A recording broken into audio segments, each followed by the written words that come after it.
Chapter 53 यहाँ का continue होता है। चैप्टर के स्टार्टिंग में यूरा सियोंग कैसे कहने पर उससे घूर रही थी और कहती है तुम मेरा मजाक बना रहे हो है ना। ये सुनने के बाद सियोंग तो हंसने लगता है। सियोंग को हंसता तक यूरा को समझ ही नहीं आता ये वो हंस रहा है और वो कहती है ओह सियोंग कांग तुम्हें पता है तुम कितने ज्यादा अनोइंग हो। सियोंग कहता है तुमने अभी भी मुझे क्या कहा। यूरा कहती है क्या हुआ, क्या तुम चाहते हो कि मैं तुम्हें सियोंग या सियोंग बोलूं। तभी सियोंग उसे बीच में ही रोक देता है।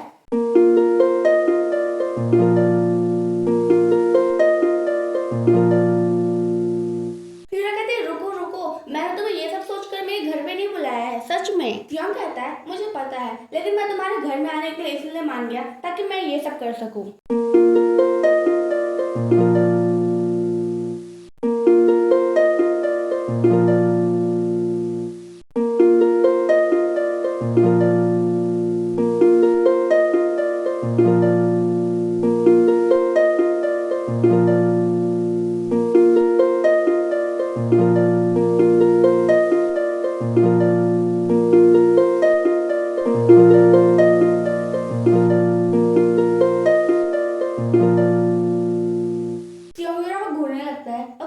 क्या तुम चाहती हो कि मैं रुक जाऊं? ये सुनने के बाद भी यूरा कुछ नहीं कहती और अपना हाथ बढ़ाते हुए सियोंग का बिजनेस अटायर खोलने लगती है।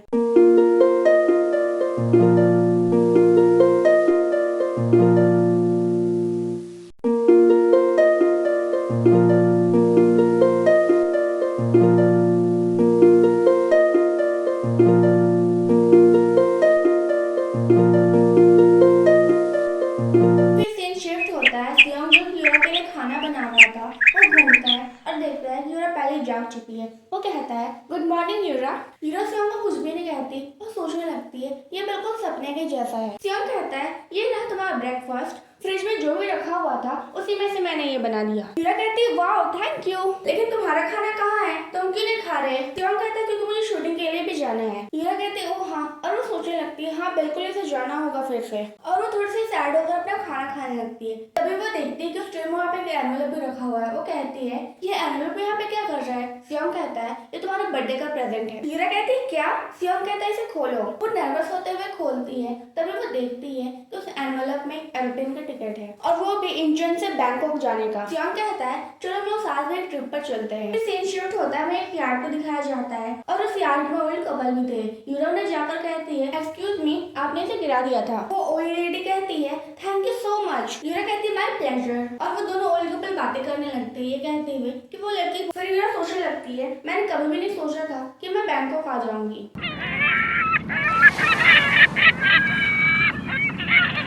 फिर सीन शिफ्ट होता है, यूरा कहती है ट्रिप और बैंकॉक तक साथ में। सियोंग कहता है हाँ पर हमें बैंकॉक तक अलग अलग जाना होगा। तुम्हें पता है ना कि टीम ए की शूटिंग बैंकॉक में ही होने वाली है। यूरा कहती है ओह हाँ। सियोंग कहता है मैं तुमसे वहाँ पर एक दिन पहले पहुँच जाऊंगा, फिर तुम मुझसे मिलने आना, मैं तुम्हारा वेट करूंगा। और बस थोड़ी देर फिर मैं सियोंग को देख पाऊंगी और वो भी बाहर के कंट्री के आइलैंड में जहाँ पर हमें कोई पहचान नहीं पाएगा। चैप्टर 54 यहाँ से कंटिन्यू होता है। चैप्टर के स्टार्टिंग में हमें बैंकॉक का सीन दिखाया जाता है और वहाँ पे सियोंग किसी अनजान बच्ची के साथ बैठकर खेल रहा था। तभी से वहाँ से उठ के चला जाता है क्योंकि उसने देख लिया था कि यूरा उसी की तरफ आ रही है। सियोंग यूरा की तरफ बढ़ने लगता है और कहता है यूरा तुम आ गई। यूरा कहती है सियोंग भी तुम्हें पता भी है मैं अभी कितनी ज्यादा एक्साइटेड हूँ। सियोंग कहता है हाँ तुम्हें देखकर ही पता चल रहा है। यूरा कहती है तो फिर मैं कुछ ऐसा काम करूँ जो मैं कभी नहीं करती, क्या तुम बुरा मान जाओगे। सियोंग अपने हाथ फैलाते हुए कहता है नहीं बिल्कुल भी नहीं, देखते हो तुम कर पाओगे या नहीं। फिर यूरा सियोंग के तरफ दौड़कर जाने लगती है।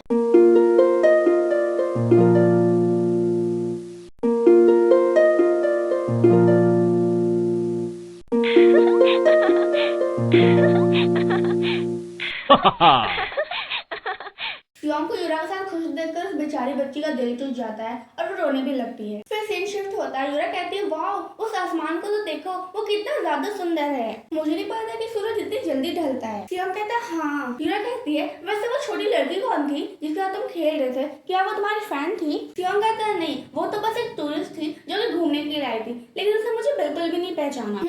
शायद मुझे हॉलीवुड में भी जाकर मूवी बनाना चाहिए ताकि सब लोग मुझे पहचान सके। ये सुनकर तो यूरा हंसने लगती है। सियोंग कहता है क्या हुआ, तुम क्यों हंस रही हो? यूरा कहती है क्योंकि मुझे लगता है तुम बहुत ज्यादा प्यारी हो। ये सुनते ही सियोंग यूरा घूरने लगता है और कहता है कौन, मैं? यूरा कहती है हाँ तुम बहुत ज्यादा क्यूट होते जा रहे हो। सियोंग कहता है हे, मुझे छोटे बच्चे से ट्रीट करना बंद करो। यूरा कहती है और मुझे ऐसा क्यों करना चाहिए, इसमें मेरी थोड़ी गलती कि तुम इतने ज्यादा प्यारे हो। सियोंग कहता है ठीक है, पर तुम्हारा बर्थडे है इसलिए मैं तुम्हें सिर्फ ये कहने दे रहा हूँ। फिर दोनों सनसेट देखने लगते हैं और यूरा कहती है मुझे ऐसा लग रहा है कि मैं कोई सपना देख रही हूँ, क्योंकि हम जब भी घर में होते हैं या ऑफिस या किसी वेटिंग रूम में हमें हमेशा छुप छुप को मिलना पड़ता है, पर यहाँ पर देखो मैं बहुत ज्यादा खुश हूँ क्योंकि हमें किसी से छुपना नहीं पड़ रहा है। पर मुझे बुरा भी लग रहा है क्योंकि हम कल से साथ में ऐसे नहीं रह पाएंगे। सियोंग कहता है मुझे माफ कर दो। यूरा कहती है पर किस लिए? सियोंग सोचने लगता है मैं सॉरी इसलिए फील कर रहा हूँ क्योंकि मैं इस पूरी दुनिया को नहीं दिखा सकता कि मैं तुम्हारे लिए कैसा फील करता हूँ, और इसलिए भी क्योंकि मेरे साथ रहने की वजह से तुम्हारी नॉर्मल लाइफस्टाइल छीन चुकी है, और यहाँ तक कि तुम्हें अपने बॉयफ्रेंड के साथ टाइम स्पेंड करने के लिए भी लोगों से छुपना पड़ता है। यूरा कहती है सियोन में, लेकिन सियोन कुछ नहीं कहता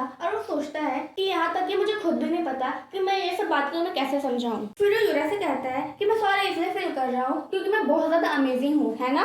यूरा कहती है क्या तुम्हारे अंदर इतना सारा कॉन्फिडेंस कहाँ से आया? कहीं यहाँ के खाने का तो असर नहीं है? और फिर सोचने लगता है पर अभी मैं इसके बारे में कुछ भी नहीं कर सकता, सिर्फ ये सोचकर कि हमें मिलने के लिए लोगों से छुपना पड़ता है। और तो और मैं इतनी छोटी सी वजह से यूरा को छोड़ भी नहीं सकता क्योंकि यूरा के लिए मेरी फीलिंग्स बढ़ती जा रही है, और मुझे ये पता है कि यूरा तुम भी मेरे लिए बिल्कुल सेम फीलिंग रखती हो। फिर सीन शिफ्ट होता है। यूरा कहती है वाह ये जगह तो बिल्कुल ऑसम है, यहाँ का खाना बिल्कुल टेस्टी है, रिजॉर्ट बिल्कुल सुंदर है, तुमने ये सब कैसे मैनेज कर लिया बुक करने के लिए? सियोंग कहता है ये सब तो मेरे मैनेजर ने किया है। यूरा कहते हैं सच में? तो फिर तो मुझे इसे जाकर बाद में थैंक यू कहना होगा। ये सब कहते कहते यूरा बिल्कुल किनारे में जाकर बैठ जाती है। सियोंग कहता है ये क्या कर रही हो, ऐसा करना खतरनाक साबित हो सकता है। यूरा कहती है ऐसा कुछ भी नहीं होगा, ये दीवार बिल्कुल चौड़ा है इसलिए मैं नहीं गिरूंगी, क्या तुम भी यहाँ कर बैठना चाहते हो? सियोंग कहता है यूरा क्या तुम मुझे परेशान करके मारना चाहती हो? लेकिन यूरा तो कुछ भी नहीं कहती और वो सियोंग से कहती है क्या मैं तुम्हें किस कर सकती हूँ? ये सुनने के बाद सियोंग तो बिल्कुल हैरान हो जाता है।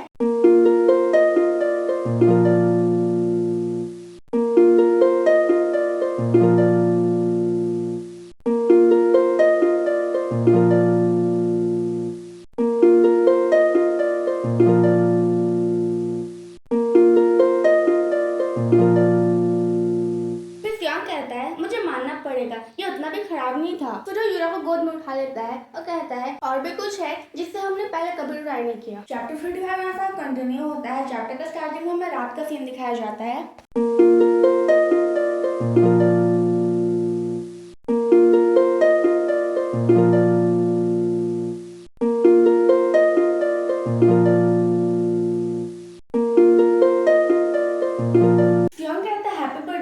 यूरा कहते थैंक यू और मुझे तुम्हारे सारे प्रेजेंट्स अच्छे लगे। यूरा कहता ओह मेरे पास तुम्हारे लिए और एक प्रेजेंट है।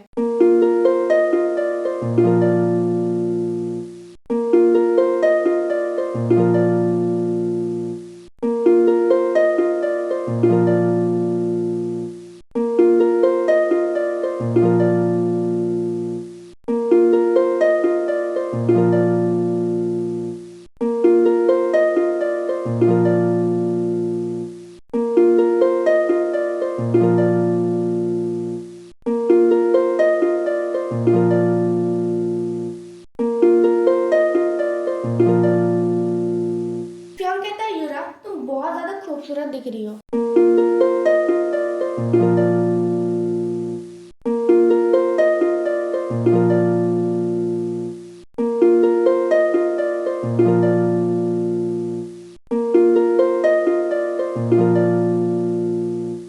तभी वो देखता है कि यूरा रो रही है और कहता है यूरा क्या तुम चाहती हो कि मैं रुक जाऊं? यूरा कहती है नहीं ऐसी बात नहीं है, मैं तो बहुत ज्यादा खुश हूँ। सियोंग कहता है मैं तुम्हारे जितना खुश हूँ। यूरा कहती है नहीं मैं तुमसे ज्यादा खुश हूँ। सियोंग कहता है नहीं मैं हूँ और मैं शर्ट भी लगा सकता हूँ। यूरा कहती है ठीक है तो फिर शर्ट तो मैं ही जीतने वाली हूँ।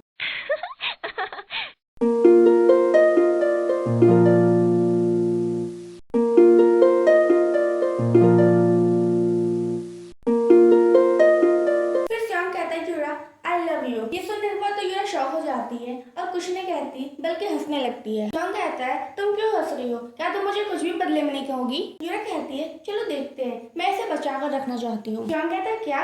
यूरा कहती है मैंने कहा कि तुमने जो कहा ना मैं उसे अपने अंदर बचा कर रखना चाहती हूँ ताकि मैं इसे तुम्हें बाद में कह सकूँ। जियोंग कहता है नेवर माइंड।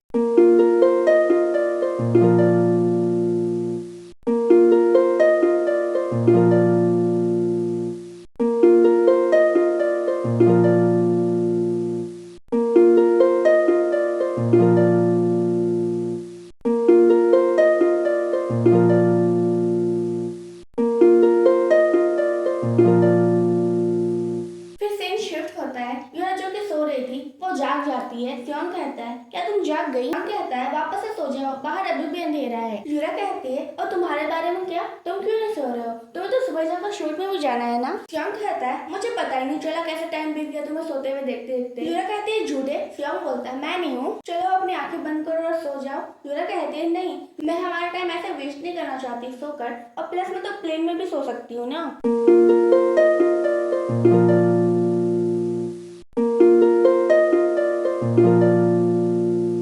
जियोंग कहता है तो फिर तुम मेरे साथ चलकर सनराइज देखना चाहती हो? यूरा कहती है हाँ।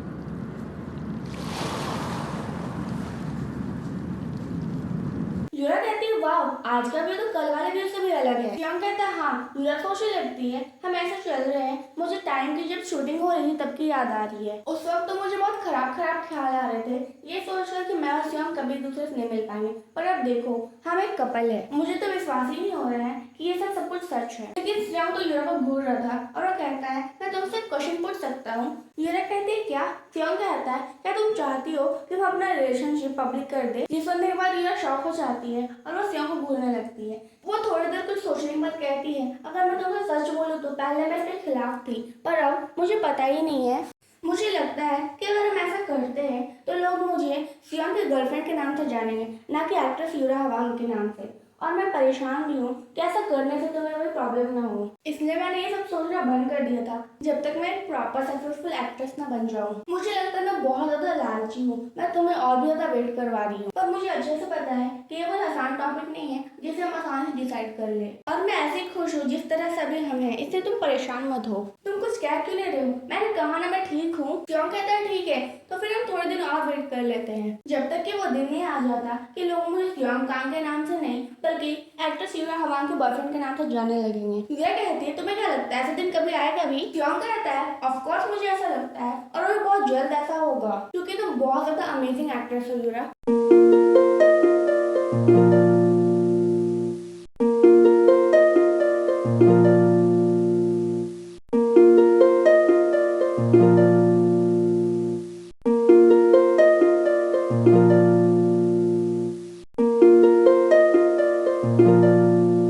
चैप्टर 56 यहाँ से कंटिन्यू होता है। चैप्टर के स्टार्टिंग में हमें एयरपोर्ट का सीन दिखाया जाता है और वहाँ पर जिनयोंग भी आए हुए थे यूरा को लेने के लिए। जिनयोंग कहती है हेलो यूरा। यूरा कहती है ओ जिनयोंग तुमसे मिलने में हमें पूरे एक दिन हो चुके हैं। जिनयोंग कहती है कैसा था तुम्हारा ट्रिप, क्या तुम लोगों ने मजे किया? यूरा कहती है हाँ, और वहाँ का आइसलैंड जो था ना वो बहुत ज्यादा ब्यूटीफुल था, तुम्हें तो एक बार जानते हो तो वहाँ जाना ही चाहिए। जिनयोंग कहती है ठीक है अब कार में चल कर बातें करते हैं, जल्दी चलो नहीं तो लोग तुम्हें पहचान लेंगे कि यहाँ पर सुपरस्टार यूरा हवांग आई हुई है। यूरा कहते हो वो तो फिर से चालू हो गई। तभी यूरा किसी की बातें सुनती है, वो कह रहे थे कि शॉकिंग न्यूज जियोंग के बारे में है। जियोंग का नाम सुनते ही यूरा पीछे मुड़ती है, वहाँ पे दो लड़कियां थी और वो दोनों जियोंग के बारे में बात कर रही थी। पहली लड़की बोलती है कि मुझे तो पहले से ही पता था कि जियोंग अच्छे बनने का एक्टिंग कर रहा है। दूसरी लड़की कहती है जियोंग जो कि एक ड्रामा करने वाला था जिसका नाम था एलिगेंट टेबल, उसने इस ड्रामा को भी छोड़ दिया। वेल ऑफ कोर्स उसे छोड़ना ही था, वैसे भी उसने जो भी किया है उसके बाद तो लोग उसे ऐसे ही छोड़ने वाले नहीं है। यूरा कहती है जिनयोंग वो किस बारे में बातें कर रहे हैं? जिनयोंग कहती है ओह मुझे लगता है तुमने इंटरनेट का यूज ही नहीं किया जब तुम बैंकॉक में थी, क्योंकि जियोंग को होते हुए कौन ही इंटरनेट का यूज करेगा। यूरा कहती है क्या तुम मुझे बता सकते आखिर हुआ क्या है? जिनयोंग कहती है वेल फिर सीन शिफ्ट होता है। यूरा कहती है क्या जियोंग के बारे में सबको पता चल गया? जियोंग कहती है हाँ, जिस दिन तुम बैंकॉक के लिए गई थी ना उसी दिन किसी ने इंटरनेट पर जियोंग के बारे में कुछ लिखते हुए पोस्ट कर दिया था, और उस पोस्ट में सब कुछ पूरे डिटेल में था कि जियोंग कैसा इंसान है और वो क्या क्या करता है, वो भी पूरे प्रूफ के साथ। प्लस जियोंग के साथ आज तक जिन लोगों ने भी काम किया है वो पोस्ट देखने के बाद वो भी जियोंग के बारे में कुछ कुछ कहने लग गए थे, और वो भी सोशल मीडिया पर। और उन लोगों ने ये भी पोस्ट किया था कि जियोंग बहुत खराब एक्टर है, फिर भी उसे शादी के बाद उसे बड़े बड़े ड्रामा में रोल मिलते रहे। मैं तो दावे के साथ कह सकता हूँ कि जियांग के इन-लॉज लोगों को पैसा देते हैं जियांग को हायर करने के लिए। और किसी दूसरे लोगों ने कहा था कि कैसे जियांग के फैन मीटअप के बाद उसने सभी फैंस से गिफ्ट को फेंक दिया था और कहा था वो बहुत ज्यादा हल्ला करते हैं, मुझे परेशान करते हैं। इतने सारे पोस्ट के बाद जियांग का एक भी कोई फैन नहीं बचता है और सभी लोग उसका कमेंट पर मजाक उड़ाने लगते हैं। जीना कहती है शायद जियांग के एजेंसी वालों को पता चल गया था कि जियांग को इस प्रॉब्लम से कोई भी नहीं बचा सकता, इसलिए उन्होंने पहले ही एडमिट कर लिया कि जो भी जियांग के बारे में पोस्ट हुई है वो सब कुछ बिल्कुल सही है। बस एजेंसी वालों का ऐसा करते सभी लोग जियांग के बारे में ही बातें कर रहे हैं, वो भी कल से। रिया सोचने लगती मुझे भरोसा नहीं होता, मैं कल ही के लिए तो बस सियोल से बाहर गई थी और इतना कुछ हो गया। जिनिया कहती है मुझे तो लगता है वो सारे पोस्ट जियांग के मैनेजर ने ही किया होगा। लीरा कहती है क्या जियांग के मैनेजर ने ऐसा किया होगा? जिनिया कहती है ऑब्वियसली मेरे पास कोई प्रूफ तो नहीं है, पर मुझे इतना पता है कि जियांग का मैनेजर के अलावा जियांग के बारे में इतने सारे डिटेल किसी को पता नहीं हो सकते हैं। लेकिन अगर जियांग का मैनेजर ने ये लिखा हुआ होता कि कैसे वो तुमसे और मिरान से दोनों से मिल रहा था, वो भी एक ही टाइम पर, तो ये कंफर्म हो जाता कि वो पोस्ट उसी ने लिखा है। मुझे लगता है कि उसने ऐसा इसलिए नहीं किया होगा क्योंकि उसे हिम्मत नहीं होगी। ये सुनने के बाद रीरा कहीं खो सी जाती है और वो जियांग से कुछ भी नहीं कहती। जियांग कहती है एनीवेज अब सभी लोग जियांग को हेट करते हैं और यहाँ तक कि जियांग के इन-लॉज ने भी जियांग की मदद करने से मना कर दिया। फिर सीन शिफ्ट होता है, मिरान कहती है जियांग अब सब कुछ खत्म हो चुका है। जियांग कहता है मिरान ये सब क्या है? मिरान कहती है तुम्हें क्या लगता है ये सब तुम्हारे बैग्स है और मैं चाहती हूँ तुम इस घर से निकल जाओ। और हाँ मेरा लड़का तुमसे जल्दी बात करेगा, वो भी डिवोर्स के बारे में। जियांग कहता है रुको मिरान, तुम्हें मुझे एक और चांस देना ही होगा प्लीज, तुम्हें पता है ना मैं तुमसे प्यार करता हूँ। जियांग कैसे करते देख मिरान का बॉडीगार्ड जल्दी से आता है मिरान को प्रोटेक्ट करने के लिए। मिरान कहती है सब कुछ ठीक है जियांग, चलो आज हम दोनों सच बोल ही देते हैं, हम दोनों ने ये शादी प्यार के लिए तो नहीं की थी ना? जियांग क्या बातें कर रही हो, मैं तुमसे ऑफकोर्स प्यार करता हूँ। मिरान कहती है तुम्हें मेरे फैमिली बैकग्राउंड और पैसे चाहिए थे और मैंने तुम्हें इसलिए चुना क्योंकि तुम्हें अपनी लिमिट्स पता थी। तुमने कभी भी अपने औकात से ज्यादा कुछ भी हासिल करने की कोशिश नहीं की और तुम अपनी जगह अच्छे से जानते थे। प्लस तुम्हारा चेहरा ज्यादा सुंदर था, इसलिए मुझे लोगों को अपने खिलौने के जैसे तुम्हें दिखाना पसंद था। अगर तुमने अपनी जॉब खोई हुई होती मैं वो जॉब खुद से दिला सकती थी। और तो ये जो भी मीडिया वाले तुम्हारे बारे में गंदी बातें कर रहे ना, मैं उसे रुकवा भी सकती थी, लेकिन तुमने उस दिन मुझसे जबान लड़ाया, इसलिए मैं तुम्हें इतनी आसान से जाने नहीं दे सकती। जियांग कहता है मिरान मैं उसमें बहुत ज्यादा ड्रंक था, इसलिए मुझे पता नहीं था मैं क्या कह रहा हूँ। लेकिन मिरान तो एक थप्पड़ मार देती है और वो कहती है गुड बाय जियांग, कम से कम मुझे तुम्हारा चेहरा तो पसंद आया, और वो उसके मुंह पर दरवाजा बंद करके चली जाती है। फिर सीन शिफ्ट होता है, जियांग कहती है जियांग जैसा इंसान जो किसी को उसके पैसे के दम पर जज करता है वो खुद एक दिन गरीब बन जाता है और अकेले रहता है, उसके साथ कोई रहना नहीं चाहता। लेकिन जियांग के ऐसा कहने पर भी यूरा कुछ नहीं कहती। जियांग कहती है क्या हुआ, तुम इतनी दुखी क्यों हो, तुम्हें देखकर लग ही नहीं रहा है कि तुम अपने दुश्मन को बर्बाद होते हुए देखकर खुश भी हो। यूरा कहती है पता नहीं क्यों मुझे थोड़ा अजीब सा फील हो रहा है, ना ही मैं इस न्यूज को सुनने के बाद खुश हूँ। मुझे नहीं लगता कि मैं जियांग का नाम कभी अपनी जिंदगी में दोबारा सुनना चाहूंगी, चाहे उसके बारे में बात करने में कुछ भी रीजन हो। जियांग कहते हैं यूरा तुम इतनी अच्छी बनना बंद करो, जियांग के साथ जो कुछ भी हो रहा है वो उसे डिजर्व करता था। फाइनली जियांग को कर्मा उसके पास लौट कर आया है। अच्छा ठीक है तुम एक एंजल बनो, लेकिन मैं तो जियांग की हार की वजह से बहुत ज्यादा खुश हूँ। और यूरा तो अपने ही ख्याल में डूबी हुई होती है, वो सोच रही थी कि मुझे लगता है सब कुछ खत्म हो चुका है। पता नहीं क्यों इस न्यूज के बाद से मेरा दिल बहुत अजीब सा भारी भारी सा लग रहा है। लेकिन जियांग तुम्हें अपनी जिंदगी में अचानक से ऐसे हारने की क्या जरूरत थी? मैं तुम पर तरस खाना नहीं चाहती, पर मुझे तुम्हारी हालत तरस खाने जैसी ही लग रही है। तभी उसे सियोंग का वीडियो कॉल आ जाता है और वो सोचने लगती है वीडियो कॉल। यूरा कहती है हेलो सियोन बे। सियोंग कहता है क्या तुम मुझे देख सकती हो? यूरा कहती है हाँ। क्या तुम्हारी फिल्मिंग खत्म हो गई? सियोंग कहता है नहीं, छोटे से ब्रेक के बाद हमें रात में बाहर जाकर शूटिंग करनी है। क्या तुमने जियांग से मिला? यूरा कहती है हाँ, पर तुमने मुझे वीडियो कॉल क्यों किया है? सियोंग कहता है ओह क्योंकि मैंने जस्ट अभी रियलाइज किया कि हमने कभी भी वीडियो कॉल पे बातें नहीं की है। यूरा सोचने लगती है सियोंग को जियांग वाली न्यूज के बारे में पता चल गया। सियोंग कहता है तुम्हारा डिनर का क्या? तुम्हें तो भूख लग रही होगी ना? और रुको शायद तुमने अपने प्लेट में ही खाना खा लिया होगा। यूरा कहती है सियोंग बे मैं ठीक हूँ। सियोंग को लगा नहीं था कि यूरा ऐसा कुछ बोलेगी, इसलिए वो शॉक हो जाता है, लेकिन बाद में वो भी मुस्कुराने लगता है और कहता है ठीक है। सियोंग ने मुझसे इतना ही कहा, पर एक वर्ड था जिसे जियांग ने कहा था और वो मुझे बहुत ज्यादा कंफर्टेबल लगा था, और वो वर्ड है कर्मा। मुझे नहीं पता कि कर्मा जैसी चीजें रियल लाइफ में होती भी है या नहीं, क्योंकि जिसने भी आज तक मेरी लाइफ में कुछ भी बुरा काम किया है उनके साथ कभी भी कुछ बुरा नहीं हुआ। लेकिन फिर भी मुझे भरोसा है कि हम अपने जीवन में जैसा भी काम करते हैं वो सेम हमारे साथ लौट कर भी आता है, चाहे वो किसी भी रूप में आए। और जब भी कर्मा लौट कर मेरी जिंदगी में आएगा मुझे आशा है कि वो अपने साथ बहुत सारे खूबसूरत पल लाए।